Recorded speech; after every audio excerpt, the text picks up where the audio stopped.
Kamusta? Kakatapos lang maghatid ng aking estudyante sa school. May iba lang ako. Friday yan. Usually dati pagka Friday, hindi talaga ako mapakali, no? Sa office, kailangan na sa labas ako, then I'll make sure na makakauwi ako ng around 5 o'clock. Basta hindi late, no? Pagka Friday, ayaw ko nag-duty ng umabot ng mga 7, 8, 9 sa labas. Sabi ko, itong mga past days, pag Monday, Tuesday, Wednesday, hanggang Huwebes lang ako mag-upload at mag-shoot ng video, no? Para Friday, Saturday, Sunday, focus ako sa editing. So, marami na akong pending edits for YouTube.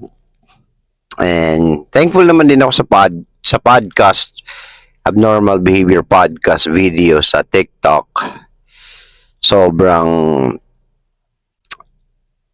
accommodating yung mga tao on TikTok. Kaya thank you so much sa inyong lahat, no? Sa TikTok, ang with value ay yung iyong content at iyong sinasabi, yung laman ng yung sinasabi. Sa Facebook naman, ang binavalue siguro is yung friends to friends, something. Hindi ko generalize pagdating lang dun sa mga, base lang dun sa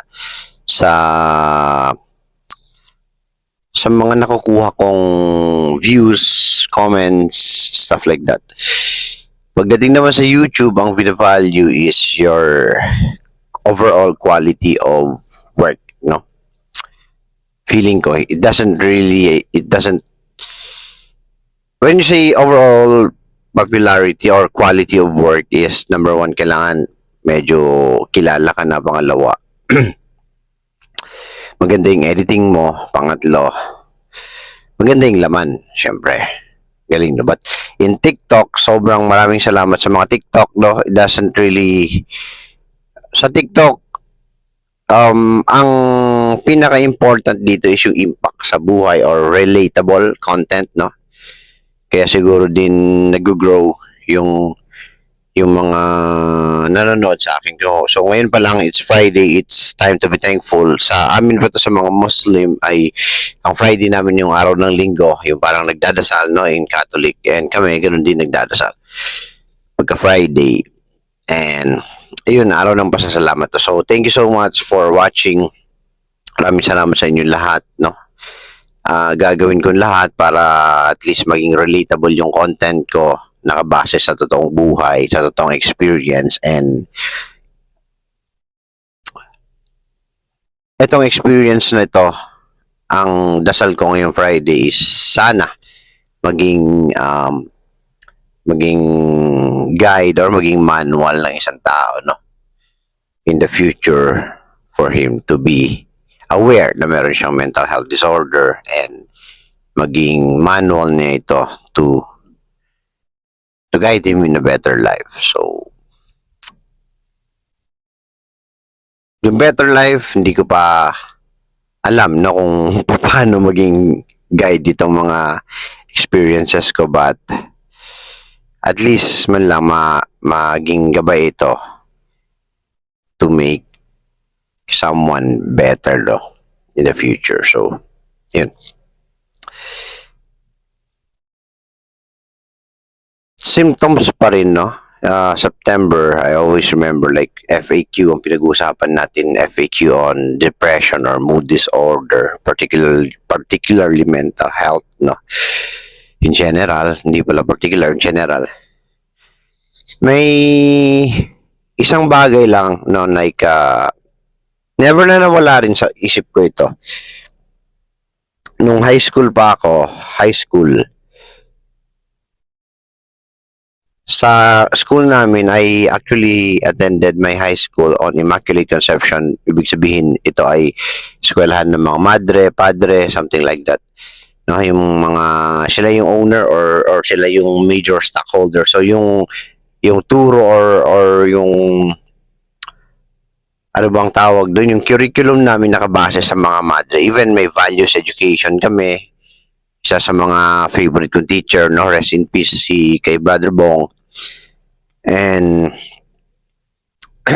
dun sa school namin, nagkaroon ako ng best friend, tapos nagkaroon ako ng may mga ibang group din. So, konti, I think around, ano ba yan? Siguro mga more or less 40 kami sa classroom. May female hati, male hati.